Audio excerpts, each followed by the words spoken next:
বরং আমার কাছে যেটা মনে হয়েছে হয়তো উনি আবেগে বলে ফেলছে, কিন্তু আমি ওনার অ্যাক্টিভিটিস যা দেখেছি। আচ্ছা মোশাররফ ভাই, মানে আপনাকে যে ছোট করে শুনবো, বিরতির পর আবার আপনার কাছে আসবো। সেটা হচ্ছে যে এই বিষয়গুলো যেগুলো মঞ্জু ভাই তুললেন, মানে এটা নিয়ে আপনার মতামত কি? না, আমি মনে করি ধরেন আমি একটা মানুষ, তো আমার একটা নিজস্ব বিশ্বাস থাকতে পারে, মঞ্জু ভাইয়ের একটা বিশ্বাস থাকতে পারে, আপনার একটা বিশ্বাস নিশ্চয়ই তো আছে। আপনি হয়তো কাউকে না কাউকে তো আপনি সমর্থন করেন, কিন্তু আমি মনে করি এটা আপনার সবার পার্সোনাল বিষয়। কিন্তু আমার কর্মক্ষেত্রে অথবা আমার দায়িত্বের ক্ষেত্রে এটা কতটুকু প্রভাব পড়ে এটা কিন্তু বিবেচ্য বিষয়।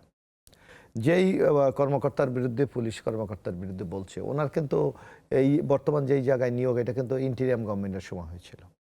তো প্রায় 1 বছর 8 মাস উনি এই দায়িত্বে আছেন।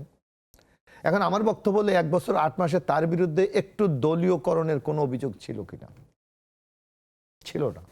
উনি আমার মাননীয় প্রধানমন্ত্রীর সামনে আবেগে এই কারণে বলেছে যে আওয়ামী লীগের 17 বছরে, মঞ্জু ভাই বলেছে, ওনার উপর যেই নির্যাতন নিপীড়ন হয়েছে এটা অবর্ণনীয়। আমি ব্যক্তিগতভাবে ওনাকে ওএসডি করে রাখা হয়েছিল লম্বা সময় ধরে। জানি, হয়তো ওইটা আছে আবেগে বলে ফেলছে, কিন্তু আপনাকে দেখতে হবে সে এখন যে ডিআইজির দায়িত্ব পালন করছে অথবা ডিবির দায়িত্ব পালন যখন সে করেছিলেন, তার এখানে দলীয় কোনো প্রভাব পড়েছে কিনা বা দলীয় দৃষ্টি। তার কিন্তু ডিবি থেকে প্রত্যাহার করেছিল এরকম কোন একটা ঘটনায়। এটা হলো ওই এক মেয়ে কি এম্বাসির, সৌদি এম্বাসির সাথে একটা ওই ঘটনা, এইটা বরং পরবর্তীতে প্রমাণিত হয়েছে যে এই ঘটনায় ডিআইজির কোনো ভুল ছিল ওটা। কিন্তু না ঠিক আছে, ওগুলো তো হতেই পারে, এর জন্য আমি বলতে চাচ্ছি দলীয় আদর্শে সে দল, কিন্তু ধরেন যে কেউ যেমন ধরেন ওই সময় যখন শেখ হাসিনার সময় আপনি সবাই যখন বলেছে যে I am prime minister man, মানে এই যে মানে এই ব্যবহার করেছে, মানে সেইটা এইটা কি এখন কি সেটা আপনি দেখেন? মানে এইরকম বক্তব্য দেয় তো এটার একটা প্রতীয়মান না, এইটা ভাই যেটা মাননীয় বলতে চাচ্ছেন যে আমরা এই ধরনের বক্তব্য দেওয়ার বিষয়টাকে তো নেতিবাচকভাবে নিয়েছি, আমরা তো সমালোচনা করেছি, মানে গ্রহণ করতে পারি না।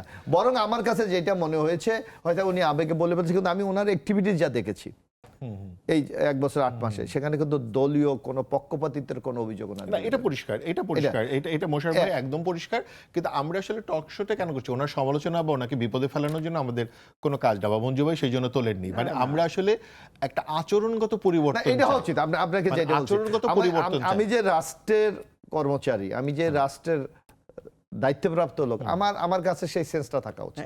এটা প্রসঙ্গক্রমে উঠেছে যে পুলিশ কতটুকু কার্যকর ভূমিকা রাখতে পারছে